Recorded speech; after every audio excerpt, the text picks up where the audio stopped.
with a time of meditation. And we know that when we spend time in meditation, we're aligning our heart and mind with God, with our God presence.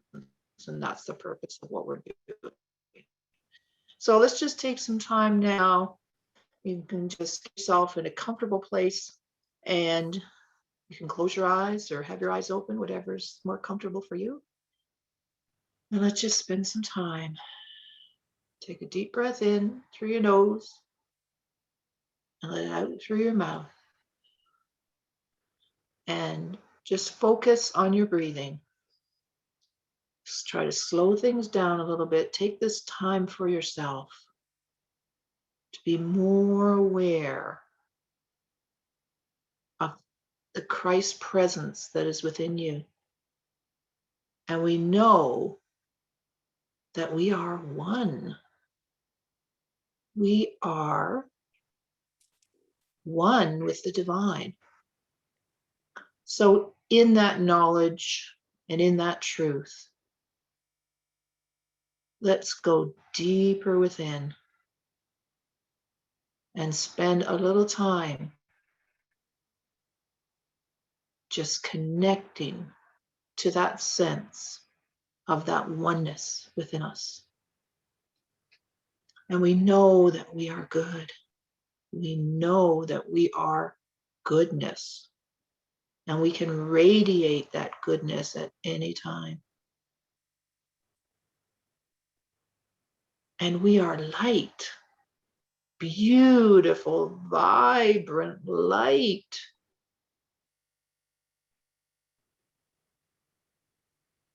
And imagine, if you will, that every part of your body is glistening with the light that you are. This beautiful light that is within you. Just feel it moving through your body. Get a sense of that. And you can tap into that awareness at any time. All it takes is focused attention, just slowing down, just like we are right now.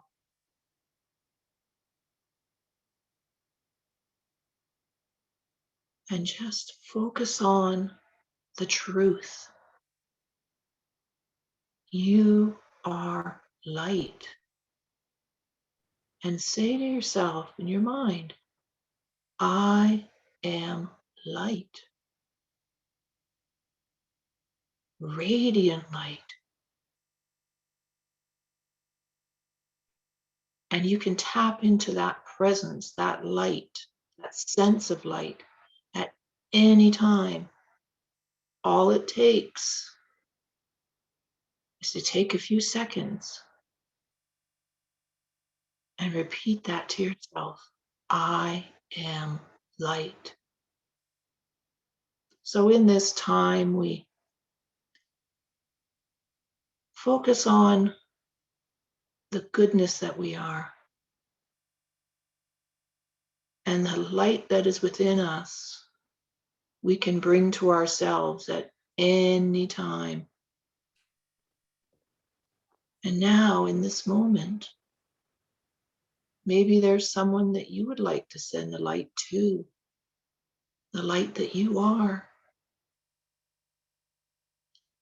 So if you will, bring them to your mind for a minute and send that light out to someone.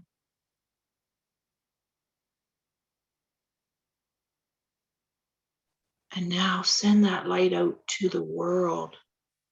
Yes, send it out to the world. Now more than ever, the world needs it.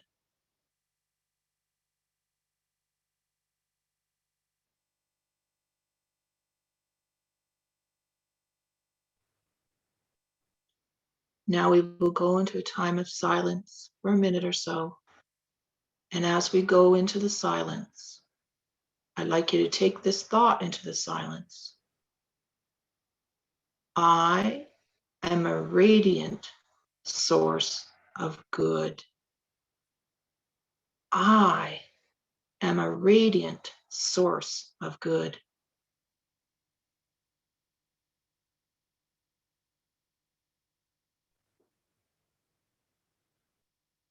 Into the silence for a minute.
And now bring your awareness back to the sound of my voice.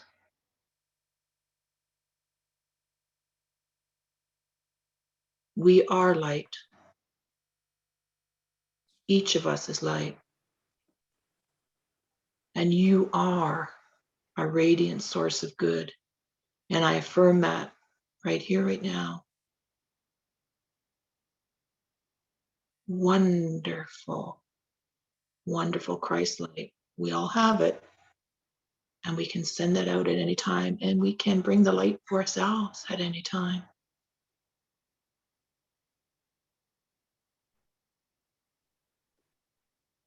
And every day as you go forward, you can take a couple seconds, a couple minutes to just bring that awareness of that light to you and send that light to yourself and any areas of your life that you may need it. And then share it out into the world. You have the power. We are called to do that. And by doing that, we align our heart and mind with God, the God within us. And now as you bring your awareness more back to this room, this place, this time, maybe you stretch a bit and bring your attention back to the service and this community that we have together here, a community of light.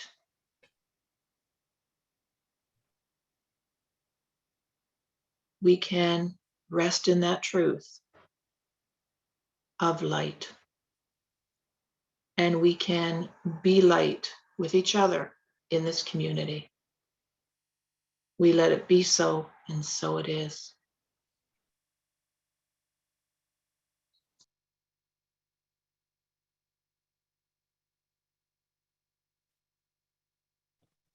Thank you, Randie. Thank you very much. The internet is a little unsteady. So if you would excuse me for 2 minutes, I'm going to boost something with the internet. So just be patient with me. I'll be right back.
All right, I'm back.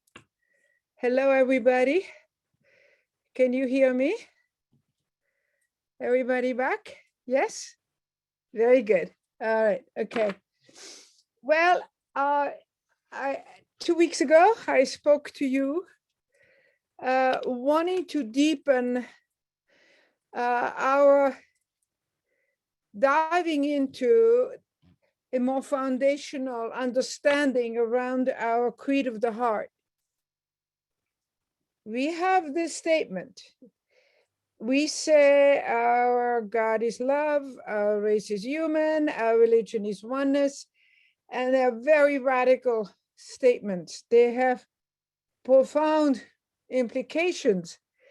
And 2 weeks ago, I spoke about a spirituality that is not founded, grounded on a sense of personal integrity.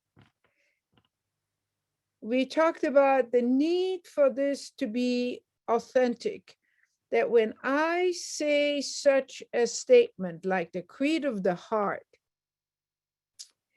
the lens through which I say that, which is my personal understanding, it's basically our personal consciousness, has to have integrity.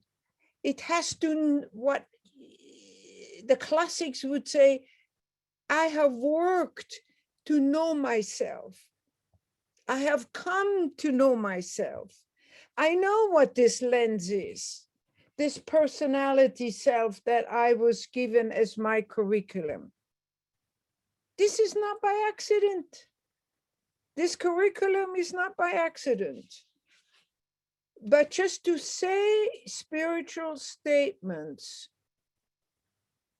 without coming from a place where I have done the work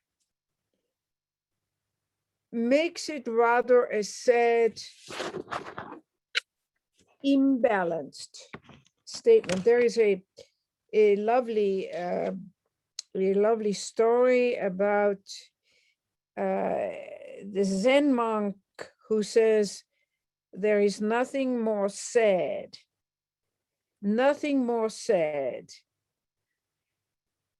than to wear the robe of the spiritual student, or to wear the robe of the monk, or to wear the robe of the priest, without resolving the big questions of knowing myself.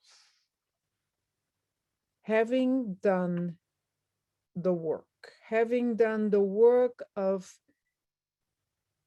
what does it mean to know yourself? What does it mean to know what are the issues that hang you up, that are your points that trigger you? What have you done around the issues that you would consider your personality self? Have you looked at it? Have you embraced it? Have you forgiven it? Have you come to a place of bringing it home to you? We have a tendency, and even Fillmore and Freeman were talking about that to use the teaching so as not to do the work is not going to be very helpful to you. Tim Freeman said a spiritual life is a conscious life. That means I am conscious of who I am. I am conscious of what I have as my learning lessons, as my challenges, as my, what Jung would call as my shadow.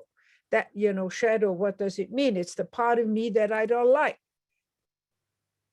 And as we know from what Fillmore said and what Freeman said, that is not, the idea is not to put these things away, or to, what I even find more important is not to use the teaching to avoid. In our journey where we are today, we are challenged.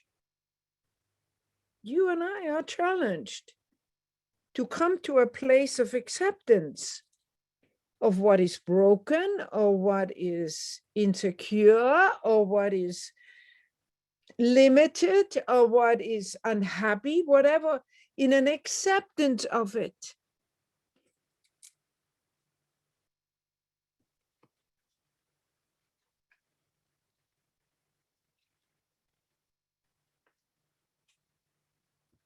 So I want to say a few things about this cleansing of the lens. This, what does it look like? What is it all about? Remember, 2 weeks ago, we said that there are really two central focus in unity, and the unity teaching. One is healing as a movement toward wholeness. Yes, healing of whatever is on a human level, but basically a movement slowly to an acceptance that all there is, I'm bringing into the moment, into an understanding of wholeness. And number two is what I identify with as my human self and our true identity of our spiritual self. What I am, who I am in my spiritual being.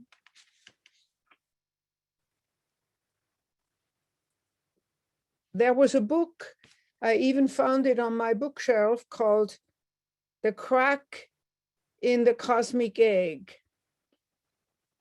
by Joseph Shelton Pierce. The idea of the egg. And I know I'm taking this in a more updated version from Richard Rohr, but the idea of the egg as it is taught by unity. In unity, we have the body and the mind and the spirit. We have this threefold understanding of the teaching of the threefold being, the body, the mind, and the spirit. And it's very clear, even though we don't really want to often accept that all three of them are essential and important. I don't go to the spiritual part of me except through the lens of my human body, emotional, feeling self. And if my emotional, feeling self and my relationship to my body are all cloudy and are all like this, that's the lens through which I look at my spiritual self. And here we have the creed of the heart.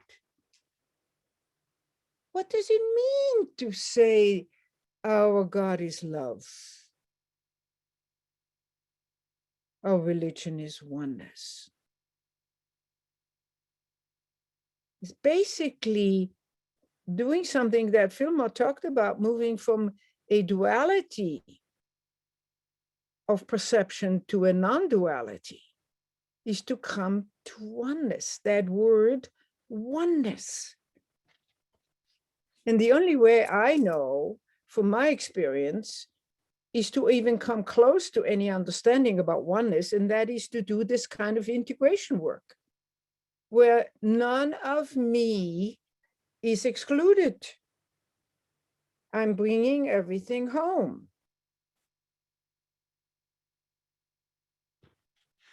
So with the cosmic egg, we have this, if you think about the egg, you got the yolk in the middle, right?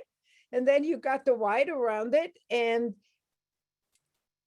again, it is one, the egg is a whole, right? But inside are these layers, the me layer, the layer that, the me layer, my identity with myself, who I think I am. And then the context around which I am born into. that make such a big part of the lens. Just think for a moment. You could have been born in a village in the Himalayas, or you could have been born wherever. You could have been born in completely different environments with completely different teachings and parents, and the context could have been so different. And for us in Unity, we have moved from, oh, this is all Christianity and Jesus is our way shore and all that. We have come to a more global understanding. And in this more global understanding, we're having these 8 religions that we're lighting a candle for. And suddenly we are in a global context about oneness. And that means we are moving beyond our Christian context. It doesn't mean that we are not fundamentally based in the New Testament. Of course we are. We think of Jesus as our, if you want to, our way show, our great teacher. He brought us the teaching that we have today. We call it first century Christianity. It's not what came after it all went into the teaching that Rome did with it. Remember, Jesus didn't even want to start a new religion. So back to this.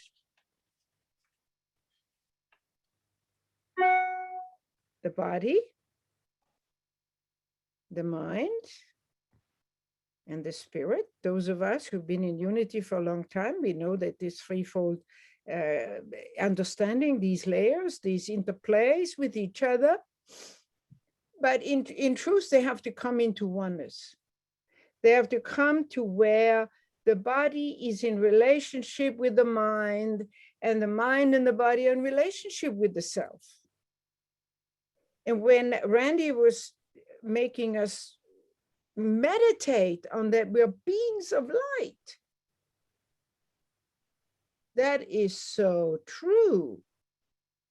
But through what lens am I saying that? Am I saying that while the human self of me is drowning in hurt or in grief or in whatever, or my human self,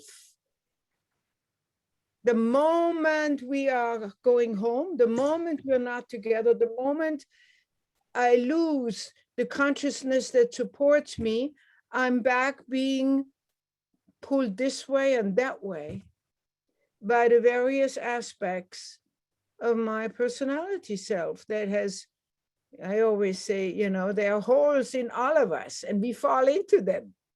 We trip ourselves up. But when I know where they are, and I know they're there, and I know that my task is to bring them home, not to exclude them, not to change them even, but to bring them home, to know it is, we have so many wonderful poetic statements where it's basically in our brokenness where the light comes in our brokenness where God meets us. And maybe the closest that you can relate to this is when you are on your knees, when something is happening in your life that completely has broken you down. And with all of your heart, you're calling out for help from spirit.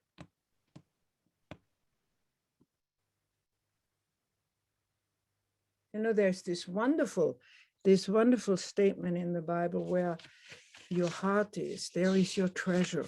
And the translation of that in the New Testament is, there is in that, within that heart space, is actually the point of stillness, not up here, but here.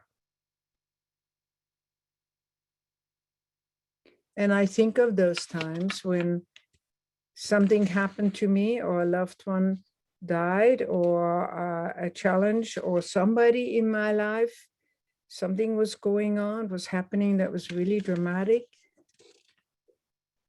There is a vulnerability that allows the light to come in. There's a vulnerability that brings me to that place where I can genuinely feel close to God and ask for help.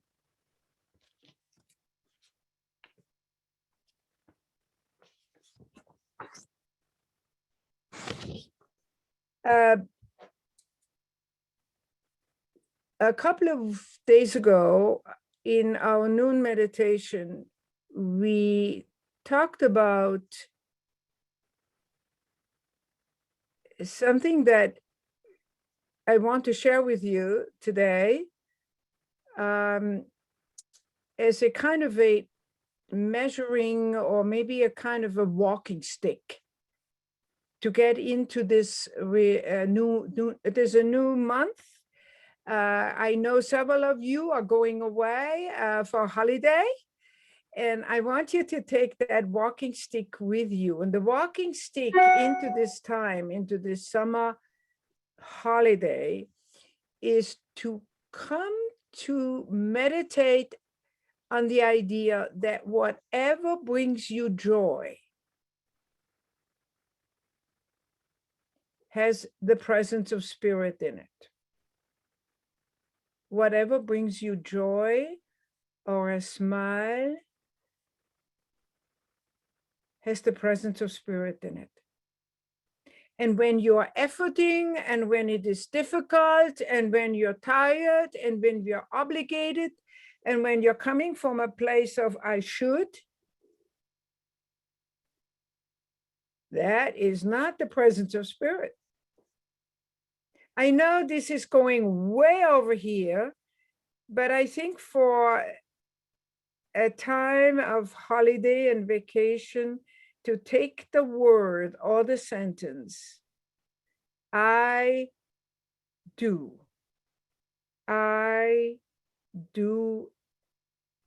only what brings me joy. Now, you will say right away, well, I have to do things that I don't necessarily feel like they bring me joy.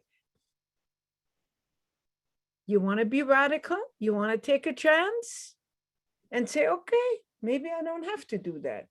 Maybe I'm concentrating in this time of holiday on the things that bring me joy, with the understanding that spirit is in the midst of it. Spirit is energy, is light. It's not struggle and effort and obligation. It's a flow that says, I'm here, willing. I give you whatever you have need of. Receive it. Be delightful.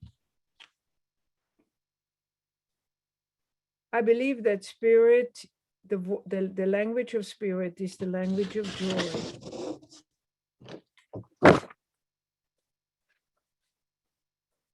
I want you to practice with that. And I want to say something now about, and this is, I just share with you, in my reading in the last few months, I have revisited Mary Magdalene. And as you know, there is a gospel by Mary Magdalene. There's only about 18 pages that were found that were by her. And we have the old traditional interpretation of this woman as having been a prostitute, and that Jesus drove out whatever, devils or whatever, bad habits or whatever. He freed her. And yet, in this reflection that comes really from the mystics, it comes from those mystics among us who are modern day mystics, people like Fillmore, people like Richard Rohr or Thomas Merton. Those are the modern day mystics who it's only through them, not the dogmatic ones, but through them that we come anywhere near an understanding, a deepening of our creed of the heart. This idea of oneness, this idea of love. And so Mary Magdalene looked at with new eyes, who was she? You know, she was there when Jesus died on the cross. She was there at the tomb. And the men, the apostles, were not very eager to accept her among themselves. They thought that she just had a special spot with Jesus for whatever reason, whatever interpretation. But she embodies, as you, if I would like to leave that thought with you, and I would like to leave the thought with you because I want us to go to this non-dual thinking. She really possibly embodied the closest to an understanding of what Jesus was talking about. She had done the work on herself. She had cleansed or been cleansed. She has done the work on herself, on her lens. And she ended up being able to see with eyes of love. Remember the little prince in Saint-Exupéry? What is essential is invisible to the eye, can only see with the heart. And she got there. She got to where she saw with eyes of love. I want to see if I can find that.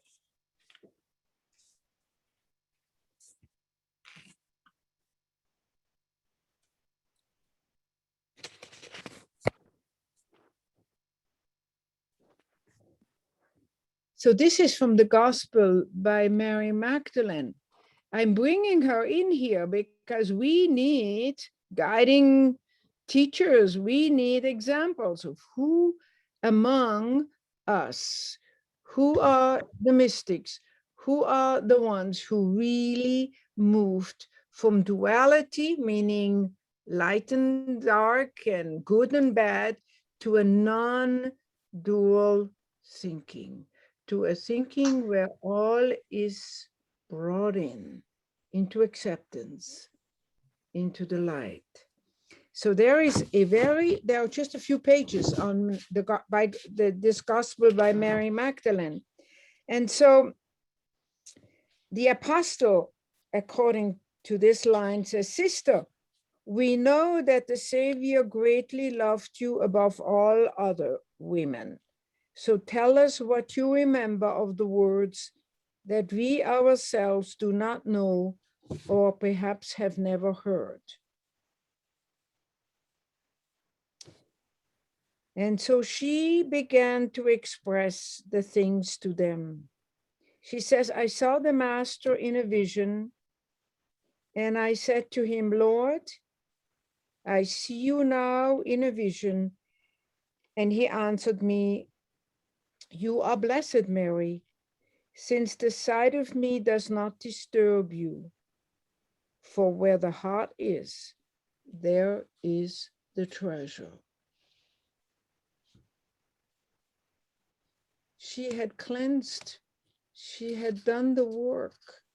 She was able to see clearly. She was not afraid of what she was seeing because, the word projection, when my lens is not clear, when I have fear and envy and preoccupations with my human self, what do I do? You know, I've talked about that many times. We project. We project. Remember, I can't see, you know, the little piece of wood in my loved one. I don't see the big beam in my own eyes. It's projection, right? So the work of the cleansing, and he says she has done the work. She's able to see me clearly, and she is not afraid.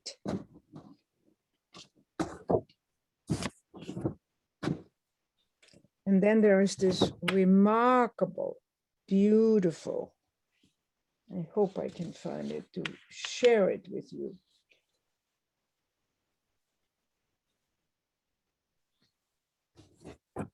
This is from the Gospel by Thomas.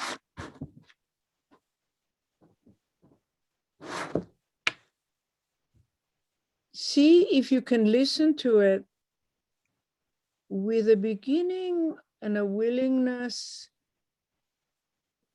to accept that you are capable to see with the eyes of love, with a single eye, that you are meant to be able to step into non-dual thinking. That is really what unity teaches, even though we're, you know, this is really challenging to all of us. It wasn't to be dark and night and light and dark and good and bad. It was all to be a journey of oneness. And here is the Gospel by Thomas. When you are able to make two become one, the inside like the outside, and the outside like the inside, the higher like the lower, so that a man is no longer male and a woman female, but male and female become a single whole, then you shall enter in.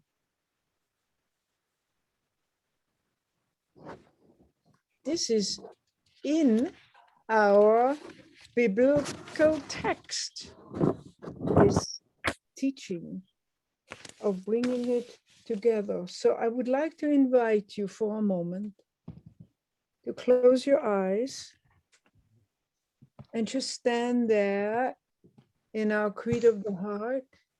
Just stand there in, and I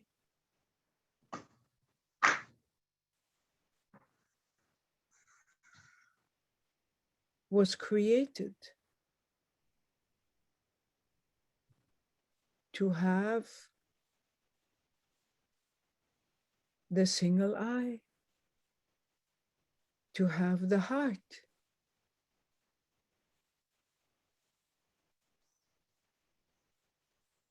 with which I can embrace all that I am.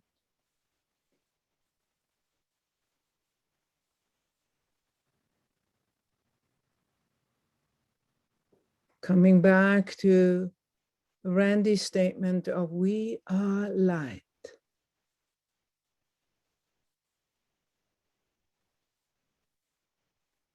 And I accept the journey of integrity, the journey of accepting myself, all of myself, bringing all of myself home, so that my eye is single, my eye is clear,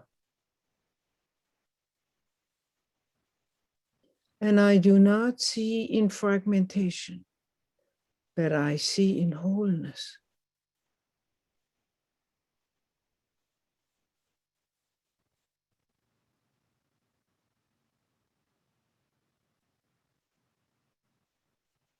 And so it is.